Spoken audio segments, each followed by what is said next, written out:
नमस्कार मंडळी, dear society YouTube चॅनलमध्ये आपलं स्वागत. मंडळी, आजच्या व्हिडिओच्या माध्यमातून आपण जाणून घेऊ की जर 3 अपत्य असतील आणि तुम्ही सहकारी गृहनिर्माण संस्थांचा सभासद असाल आणि त्या सहकारी गृहनिर्माण संस्थांमध्ये मग समितीमध्ये तुम्ही सदस्य बनू शकता का? तुम्ही निवडणूक लढवू शकता का?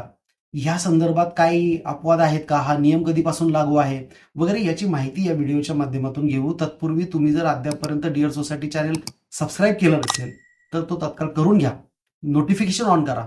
त्याचबरोबर सहकारी गृहनिर्माण संस्था, अपार्टमेंट आणि जमिनीच्या संदर्भामधले अधिनियम, नियम, त्यानंतर GR आणि अद्ययावत माहिती तुम्हाला डिअर सोसायटी ॲपवरती मिळेल.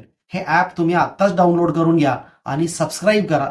तुम्हाला खूप सारी माहिती, त्यामध्ये अत्यंत महत्त्वाची माहिती तुम्हाला मिळेल. आपल्या मुख्य विषयाकडे वळू.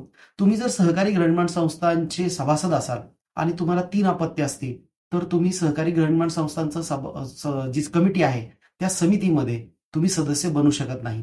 मात्र याला काही अपवाद आहेत.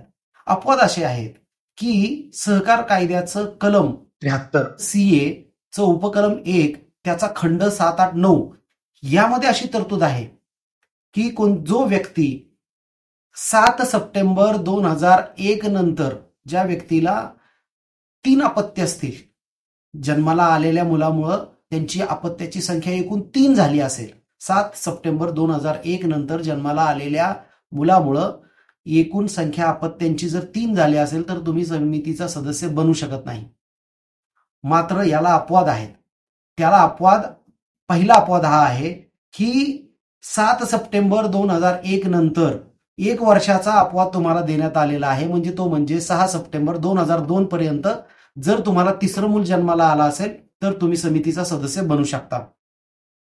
आणखी दुसरा अपवाद आहे तो म्हणजे की जर तुम्हाला दुसरं अपत्य होताना जुळं झाला असेल, तिळं झाला असेल तरी सुद्धा तुम्ही समितीचा सदस्य बनू शकता. म्हणजे पहिलं एक मूल तुम्हाला आहे, दुसरं मूल जन्माला येत असताना तुम्हाला जुळं झालं, अशा परिस्थितीमध्ये तुमची मुलांची संख्या 3 होणार.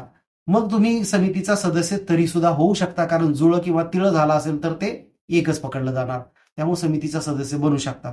आता जर पहिलं जुळं आहे आणि नंतर एक मूल तुम्ही जन्माला घातलं तर मग तुम्ही समिती सदस्य होऊ शकता का? नाही.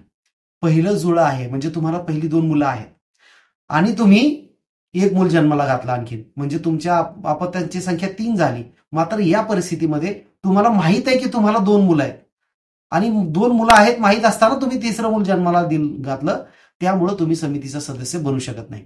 यामध्ये आणखीन एक प्रश्न विचारला जातो की जर माझं दुसरं लग्न झालं असेल आणि त्या दुसऱ्या बायकोमुळं मला एक मूल जन्माला आलं आणि त्याच्यामुळं जर 3 संख्या झाली तर मग बनू शकतो का समितीचा सदस्य? नाही. तुम्ही समितीचा सदस्य बनू शकत नाही. मात्र तुमची बायको बनू शकते, कारण तुमच्या बायकोला एकच मुलं आहे. पहिल्या बायकोची 2 मुलं आहेत आणि दुसऱ्या बायकोला आता एक मुलं आहे, त्यामुळे तुम्हाला 3 मुलं झाली, त्यामुळे तुम्ही अपात्र आहे. मात्र दुसरी बायको जी आहे तिला एकच मूल असल्या कारणानं ती निवडणूक लढवू शकते, समितीचा सदस्य बनू शकते. आणि जर तुम्ही तिसरं मूल, चौथं मूल दत्तक घेतलं असेल तर त्या परिस्थितीमध्ये सुद्धा तुम्हाला हा नियम लागू होत नाही.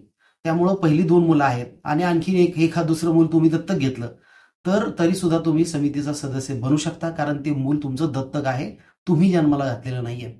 त्यामुळं दत्तक मुलाच्या संदर्भामध्ये हा नियम लागू होत नाही. तर अशा प्रकारे या तरतुदी आहेत आणि ह्या तरतुदी सहकार कायद्याचं कलम 73 CA उपकलम 1 आणि खंड 7, 8, 9 मध्ये तरतूद आहे. आता विषय असा आहे की सहकार कायद्याचं हे कलम तर सहकारी गृहनिर्माण संस्थांना लागू नाही असं सहकार कायद्याचं जे नवीन चॅप्टर आहे, नवीन प्रकरण जे समाविष्ट केलं 154B त्यामध्ये लिहिलंय की 73 CA सहकारी गृहनिर्माण संस्थांना लागू नाही. मात्र याच चॅप्टरमध्ये, याच प्रकरणामध्ये कलम आहे 154B 23, यामध्ये तरतूद अशी आहे की 73 CA उपकलम 1 आणि खंड 7, 8, 9 हे सहकारी गृहनिर्माण संस्थांना त्याच्यामध्ये जे काही लिहिलेलं आहे ते लागू आहे. त्यामुळं अप्रत्यक्षरित्या तुम्हाला 76 CA उपकलम 1 आणि खंड 7, 8, 9 हे लागू होतात, ज्यामध्ये अशी तरतूद आहे ज्या मी आता तुम्हाला सांगितल्या. याच्या व्यतिरिक्त जर आणखी तुमचा काही प्रश्न असेल तर तुम्ही contact@dearsociety.in वरती ईमेल करू शकता. त्याचबरोबर 9175733957 वरती संपर्क करू शकता.